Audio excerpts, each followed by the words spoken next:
guys, what are we cooking today? We're making dinner and I got a special guest. Let's go. Hi.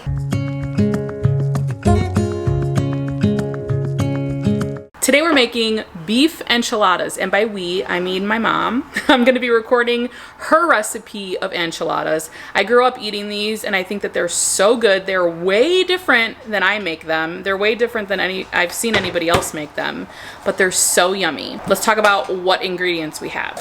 Okay, for starters, we're gonna have 2.5 pounds of ground chuck, which is 85% lean. Then we have tortillas. These are flour tortillas, medium size. We're gonna have 2 cans of Old El Paso red enchilada sauce. Then we have 1 can of cream of mushroom soup. Then we have 3 small yellow onions, some garlic powder, onion powder, and salt. And finally, some mild cheddar cheese. This is a 16-ounce bag. Let's show you how it's done. Okay, we're gonna start by just browning your beef.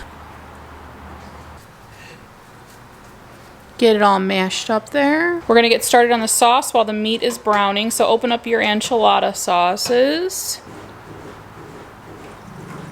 Pour your enchilada sauce in a nice hot pan. Both cans. Open up your cream of mushroom can.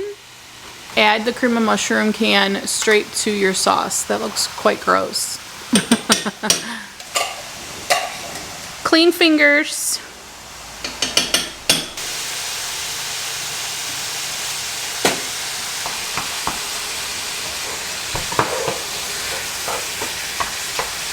All right, we're gonna season our meat, add some garlic powder, some onion powder,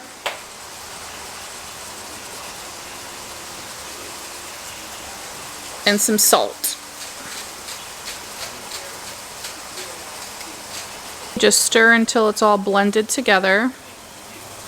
This does not have to be boiled, just so it's all mixed together to make it a nice gravy. Now we'll start chopping our onions. This is a chopper my mom's been using for what, 15 years, Mom, you said? Yep. I'm gonna link it below. I think you could get it on Amazon. It's pretty nifty. Saves you a lot of time. You know what you should be wearing? Those glasses. Don't bother me. With this chopper, you just kind of gotta go like that. Piece it up. Piece it up. And you put it in here and then see it goes Whoa, down there. look at that. And it's all perfectly, chopped. It's all the same size. It's a magic trick. This is much easier. Measures on the side, how much you got there. Well, that's really cool. 1 cup, two cups, yeah.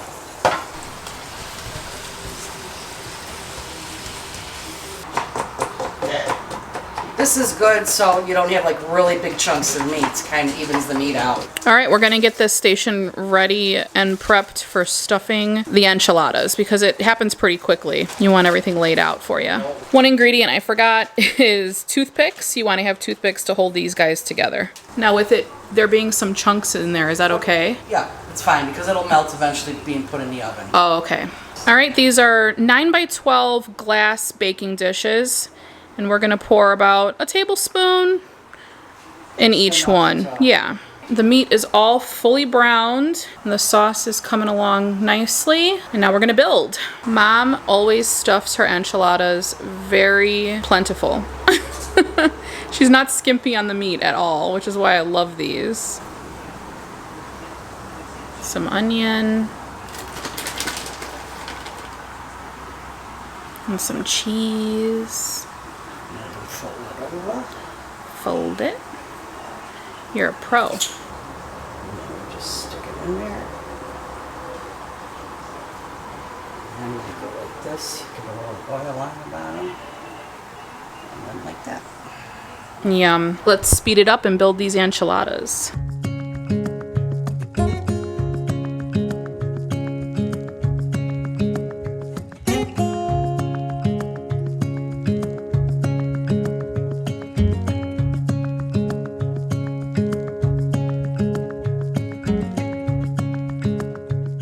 Okay, I thought I was recording, but I wasn't.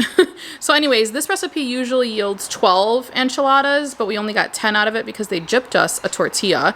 So we're making 10, but that's fine. We already started saucing them. So she's just pretty much adding that sauce mixture right over the top, and you want to make sure that you cover every single corner. All the corners, this way when you put them in the oven, they don't, you don't want them to burn or get crispy. Yeah. Dry out.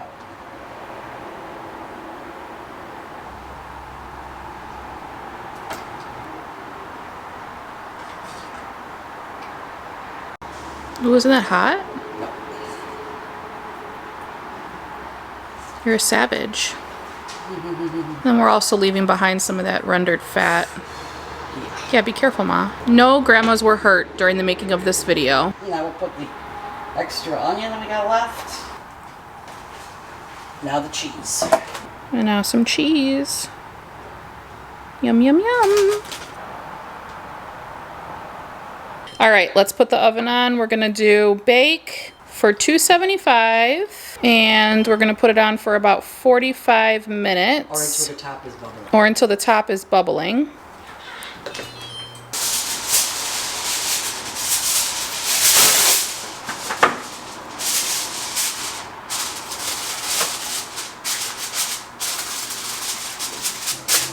You want to cover it with foil and then poke some holes in there for ventilation so it doesn't get all moist.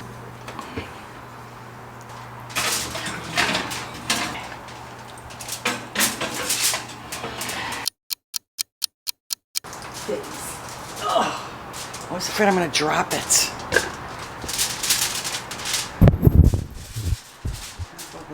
All right, look at that. It's been about 45 minutes and we're good. We might pop it back in for a couple more minutes, but other than that, it's dinner time. Thanks so much, guys, for joining me in today's video. If you liked it, be sure to give it a thumbs up. Don't forget to subscribe and let me know what we're cooking next in the comments. Bye.